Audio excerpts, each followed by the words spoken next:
হোসেন ধীরে ধীরে চলে নবী ঈদগাহর ময়দান ধীরে ধীরে চলে নবী ঈদগাহর ময়দান কাল সকালে ঈদের নামাজ পড়ব মা জননী নতুন পোশাক কিনা মোদের কি এখনো কি হয়নি जन्नत रानी माँ फातिमा जन्नत रानी माँ फातिमा करें बयान धीरे धीरे चले नबी ईदगाहर मैदान धीरे धीरे चले नबी ईदगाहर मैदान दिखा देते बसे आंचल हसन हुसैन धीरे धीरे चले नबी ईदगाहर मैदान पिता আমার শেরে খোদা মাতা ফাতেমা জননী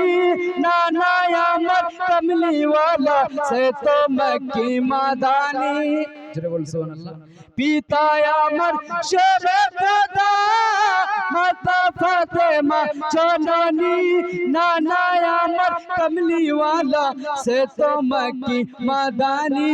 তিনে এখন জেগে আছেন সোনার মদিনায় ধীরে ধীরে চলে নবী ঈদগাহর ময়দান হযরত ইমাম হাসান এবং হোসেন বলেন ওগো আমার আম্মি জান আমাদের দোনো ভাইয়ের জন্য যতক্ষণ পর্যন্ত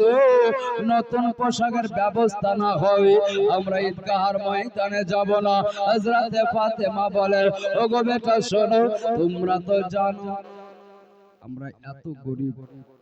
নতুন পোশাক কেনার ক্ষমতা নাই জোরে বলুন সুবহানাল্লাহ কিন্তু বাচ্চা ছেলে তো এরা বলছে না আমরা কিন্তু নতুন পোশাক চাই যতক্ষণ পর্যন্ত মা আমাদেরকে নতুন পোশাকের ব্যবস্থা না করে দিবে আমরা দোনো ভাই ঈদগাহর ময়দানে যাব না জোরে বলুন সুবহানাল্লাহ হযরত ফাতেমা রাদিয়াল্লাহু তাআলা আনহা তিনি কি করলেন তিনি যেন নির্জনে গভীর রাত্রিতে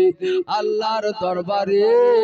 কান্নাকাটি শুরু করে দিলেন ওগো রব্বুল আলামিন তুমি তো জানো আমাদের অবস্থা কেমন আমার দুটি ছেলে আজকে যদি নতুন পোশাক না পায় আগামী কালকে ঈদুল ফিতরের নামাজ আদায় করতে যাবে না এইভাবে যেন দোয়া প্রার্থনা করে এইভাবে আল্লাহর দরবারে যখন দোয়া খায়ের করতে আরম্ভ করলেন আল্লাহ রাব্বুল আলামিন